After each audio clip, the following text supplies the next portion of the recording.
예레미야 애가 1장 16절에서 22절까지 말씀 같이 한 목소리로 읽도록 하겠습니다. 이로 말미암아 내가 우니 내 눈에 눈물이 물같이 흘러내리며 나를 위로하여 내 생명을 회복시켜 줄 자가 멀리 떠났음이로다. 원수들이 이김에 내 자녀들이 외롭도다. 시온이 두 손을 폈으나 그를 위로할 자가 없도다. 여호와께서 야곱의 사방에 있는 자들에게 명령하여 야곱의 대적들이 되게 하셨으니 예루살렘은 그들 가운데 있는 불결한 자가 되었도다. 여호와는 의로우시도다. 그러나 내가 그의 명령을 거역하였도다. 너의 모든 백성들아 내 말을 듣고 내 고통을 볼지어다. 나의 처녀들과 나의 청년들이 사로잡혀 갔도다. 내가 내 사랑하는 자들을 불렀으나 그들은 나를 속였으며 나의 제사장들과 장로들은 그들의 목숨을 회복시킬 그들의 양식을 구하다가 성 가운데서 기절하였도다. 여호와여 보시옵소서. 내가 환난을 당하여 나의 애를 다 태우고 나의 마음이 상하오니 나의 반역이 심히 큼이니이다. 밖에서는 칼이 내 아들을 빼앗아가고 집안에서는 죽음 같은 것이 있나이다. 그들이 내가 탄식하는 것을 들었으나 나를 위로하는 자가 없으며 나의 모든 원수들은 내가 재난당하는 것을 듣고 주께서 이렇게 하신 것을 기뻐하나이다. 그러나 주께서 그 선포하신 날에 이르게 하셔서 그들이 나와 같이 되게 하소서. 그들의 모든 악을 주 앞에 가지고 오게 하시고 나의 모든 죄악들로 말미암아 내게 행하신 것 같이 그들을 행하옵소서. 나의 탄식이 많고 나의 마음이 병들었나이다. 아멘. 예레미야 애가는 1장부터 5장까지 이루어진 본문인데요. 조금 앞부분을 봐야 애가가 설명이 돼요. 왜 굳이 사무엘 상하, 열왕기 상하, 역대 상하 이런 식으로 나누지 않고 여기는 예레미야 그리고 예레미야 애가라고 불렀을까? 이 부분은 조금 설명을 하고 가면 좋겠어요. 그러니까 사무엘 상하, 열왕기 상하, 역대 상하는 역사가가 편집하기를 이게 원래는 한 권, 단권으로 되어 있는 것을 분리한 것들도 있고 그리고 두 권으로 원래 분리된 것도 있고 그래서 역사들에 대한 이야기를 서술을 하면서 편집하다가 책으로 그렇게 나뉜 거라면 예레미야는 이 예레미야서에 대해서 기록된 세 가지 사건에 대해서 설명할 필요가 있었기 때문입니다.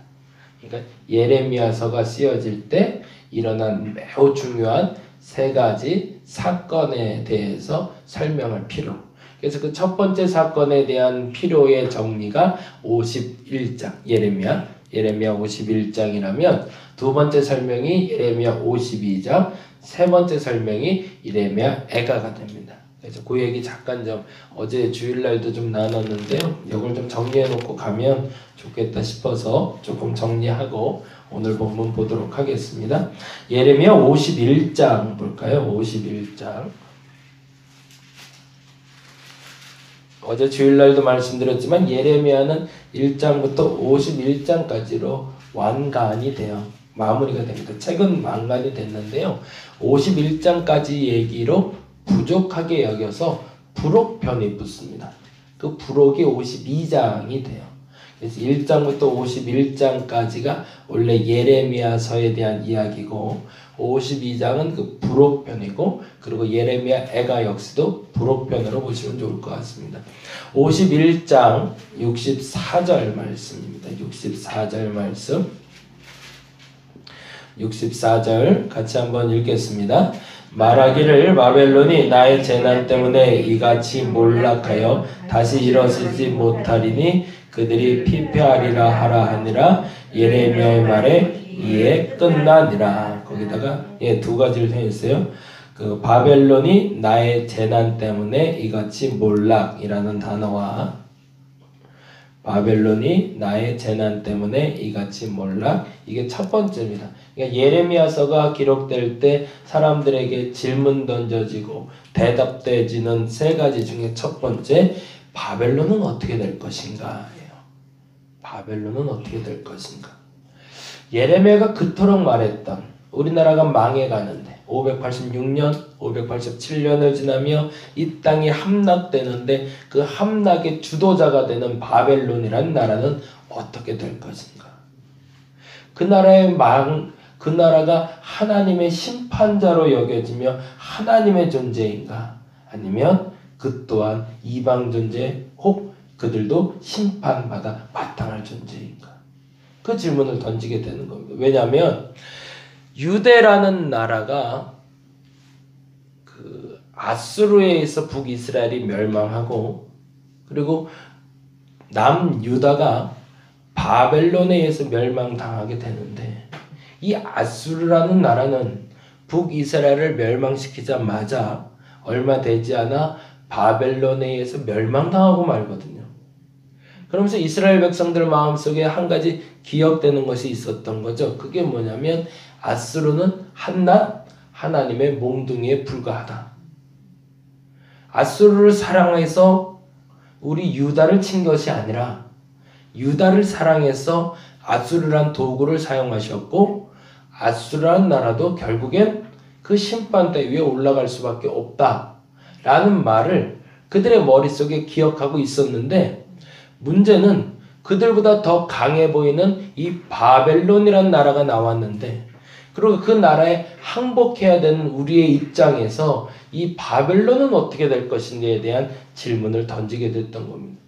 근데 그 질문에 대한 대답을 예레미야가 52장에 이를 때까지 답을 주질 않아요. 근데 그 이유가 더 정확한 이유는 예레미야는 본인에게 주신 말만 하는 사람이기 때문에 그렇습니다. 우리가 하나님 앞에서 순종한다고 말하는데 매우 착각하는 게 있어요. 그게 뭐냐면 순종한다고 말하면서도 내 말은 내가 하고 싶은 말만 해요. 그건 순종이 아니에요. 얼마나 변명하고 싶었겠어요? 그리고 얼마나 변호하고 싶었겠어요? 바벨론이 너희를 쳐들어와서 너희를 치는데 걱정 마. 그 바벨론도 멸망할 거야. 알고 있는데 그 말을 못합니다. 왜? 아직 하라고 안 했으니까. 그게 예레미야거든요. 우리의 입술을 지킬 수 있을 때 그게 진짜 순종입니다. 우리가 순종한다고 말하면서요. 우리의 입술을 못 지켜내요. 그리고 꼭 그것 때문에 사단을 일으켜요. 그래서 꼭 교회도 분란을 일으키고요.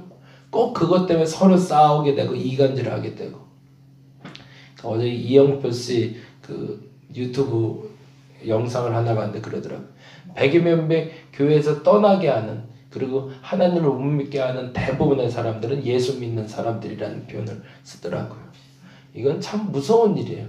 하나님을 못 믿게 하는 대상이 오히려 하나님을 믿고 있는 사람들이라는 겁니다. 왜? 그들의 삶과 그들의 신앙이 동떨어져 있으니까. 근데 예레미야가 그래 보였던 거죠.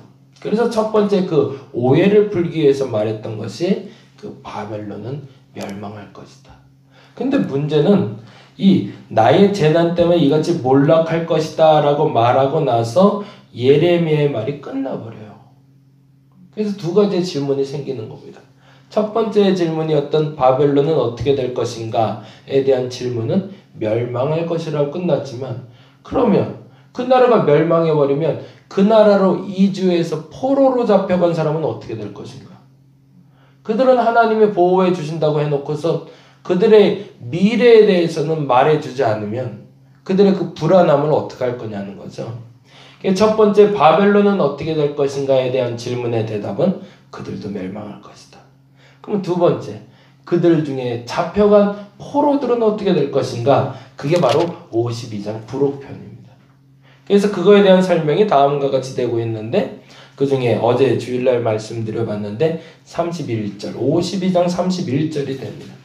52장 31절 보세요. 28절부터 보면 좋겠네요. 28절부터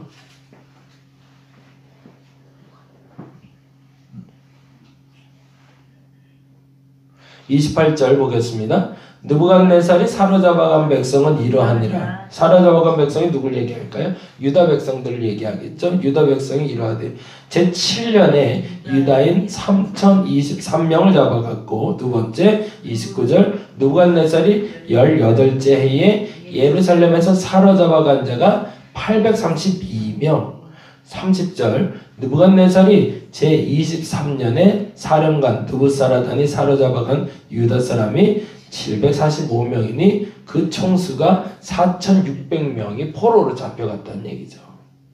근데 예레미야가 계속 예언했던 건 바벨론에 함락돼야 된다. 항복해야 된다. 포로로 잡혀가야 된다는 얘기를 계속 했었거든요. 그래서 첫 번째 질문의 대답이 바벨론 어떻게 될 것인가? 멸망할 것이다. 그러면 이렇게 지금 4,000명이나 되는 이스라엘 포로로 잡혀간 사람들은 하나님이 보호하신다고 그랬는데 그들은 어떻게 될 것인가? 그 질문에 대해서 52장 2%편엔 다음과 같이 이야기하고 있습니다. 그 중에 대표격인 여호와긴을 보라는 거죠. 예, 31절입니다. 유다왕 여호와긴이 사로잡혀간 지 37년 곧. 그러니까 여기는 이런 표현이 맞을 것 같아요. 37년 만에 드디어 하나님의 뜻이 현실이 됐다는 얘기입니다. 우리가 하나님을 믿는다라고 얘기할 때 그 믿음은 반드시 하나님은 그 약속을 지키실 거라는 겁니다. 근데 언제가 문제죠. 언제 지키실 거냐. 유다의 왕이 됐던 여호와긴은 3개월만 통치했지만 그가 포로로 잡혀가서 살아간 시기는 37년이었습니다. 근데 더 중요한 건 그 37년이 지난 후에 하나님은 이스라엘 백성들에게 했던 그 약속을 지켜내셨다는 거예요. 그럼 어떻게 지켜내셨는지를 볼게요. 31절 다시 읽습니다. 유다왕 여호와긴이 사로잡혀간 지 37년 곧 바벨론의 에월므로닥 왕의 즉위 원년 12째 달 25째 날 그가 유다의 여호와긴의 왕의 머리를 들어주었고 감옥에서 풀어주었더라. 어제 설명드렸는데 이 에월므로닥 왕은 느부갓네살 왕의 아들입니다. 그래서 느부갓네살 왕이 죽고 두 번째 왕으로 에월므로닥 왕이 들어섰는데 즉위원년이잖아요. 즉위원년은 뭐죠? 즉위하는 첫 해. 그 첫 해 12월 25일 날 유다 왕 여호와긴의 머리를 들어줬대요. 그 무슨 말이에요? 하나님의 약속이 성취됐다는 거죠. 얼마 만에? 37년 만에. 이게 믿음이죠. 언제 될지는 몰라요. 그거를 말하면 그건 오히려 믿음이 없는 겁니다. 근데 중요한 건 하나님이 한다 하면 하신다는 거예요. 그게 믿음인데 우리의 믿음의 숫자는 우리의 연한에 걸려 있는 거죠.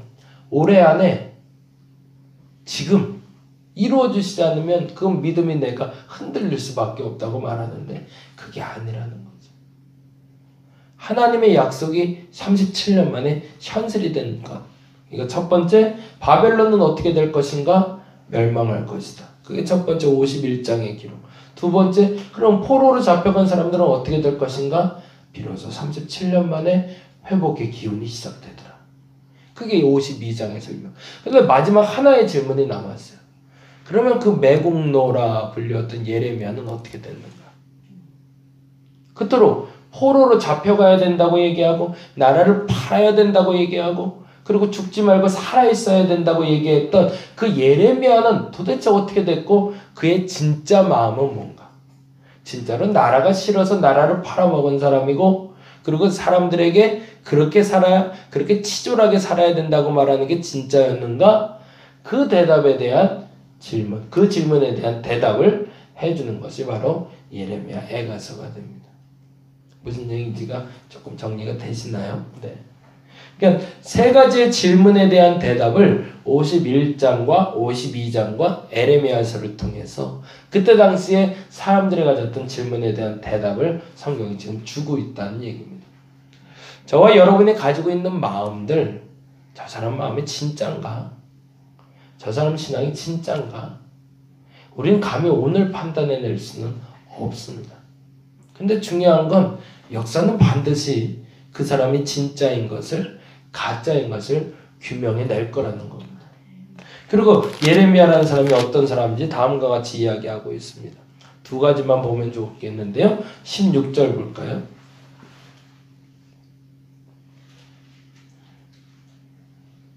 16절 말씀 같이 한번 읽어보겠습니다.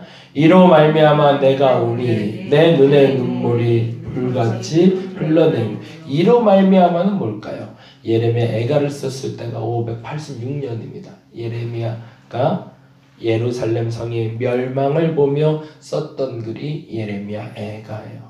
그러니까 이로 말미암아는 뭘까요? 내 눈앞에서 그 살육의 현장이, 전쟁의 풍파가 지나가고 있는 것을 내가 보고, 이로 말미암아라는 뜻입니다. 이로 말미암아 내가 운이 어느 정도로 울었대요? 내 눈에 눈물이 물같이 흘러내리는. 그럼 나라의 멸망을 기뻐했다는 얘기인가요? 아니죠. 나라의 마음을 처절하게 느끼고 있다는 얘기죠. 그게 진짜 예레미야였다는 거죠. 항복해라. 제발 사람만 있어다오. 제발 사람만 있어다오. 그 애잔한 마음이 담고 있는 게 바로 예레미야 애가임을 오늘 본문을 통해서 보게 되는 겁니다. 그리고 이렇게 얘기합니다. 16절 다시 읽습니다. 이로 말미암아 내가 오니 내 눈에 눈물이 물같이 흘러내리며 나를 위로하여 내 생명을 회복시켜 줄 자가 멀리 떠났음이로다. 원수들이 이김에 내 자녀들이 외롭도다. 라는 것이 본인의 심정이라는 거죠. 근데 이게 또 하나 너무 중요한 단어가 하나 들어가요. 이 정도 되면 우리 일반적인 신앙인의 첫 번째 질문이 되는 게 있어요. 하나님이 왜? 그리고 우리는 또 하나님을 떠나죠. 이렇게 괴롭히는 하나님을 내가 믿고 싶질 않잖아요. 근데 그의 마음이 이렇게 되어 있습니다. 18절입니다. 같이 읽어봅니다. 뭐라고 되어 있죠? 이게 신앙 고백입니다. 여호와는 의로우시도다. 이렇게 말할 수 있나요? 나라가 멸망했어요. 그리고 멸망할 거니까 포로로 잡혀가라고 얘기를 했어요. 그리고 정말 잡혀갔어요. 그리고 잡혀가지 않은 사람들은 내 눈앞에서 다 죽어가요. 이게 예언이라고, 이게 하나님 뜻이라고 선포하고 있는데, 선포하는 나도 도대체 참을 수가 없어서 펑펑 우는데, 근데 그 입에서는 이 말이 나오고 있더라는 거예요. 여호와는 의로우시도다. 그래서 이 사람이 진짜인 거죠. 상황 때문에, 환경 때문에, 사람들의 눈치 때문에 이런저런 핑계대면서 예언하는 사람이 아니었다라는 겁니다. 그리고 나서 그의 입에는 두 가지가 담겨 있었습니다. 첫째는 진짜 나라를 사랑하는 마음과, 그러니까 진짜 기도자의 마음과, 또 하나는 하나님에 대한 변치 않는 신뢰가 있었던 거죠. 우리가 기도한다라고 말합니다. 이 기도할 때 이 두 가지가 여러분 마음에 있기를 바랍니다. 그러면 그건 진짜입니다. 기도할 때 역사가 어떻게 하면 일어날까요? 다른 게 없고요. 하나님 앞에 진짜인가? 그리고 내가 기도하는 그 대상, 그 사건에 내 마음이 진짜인가? 라면 하나님 응답하십니다. 근데 진짜가 아니니까 응답을 못 받는 거죠. 하나님께 그 마음을 들킬 수 있기를 바랍니다. 하나님 앞에 여러분이 진짜여야 됩니다. 그럼에도 불구하고 하나님 의롭다라고 말할 수 있는 믿음이 있어야 됩니다.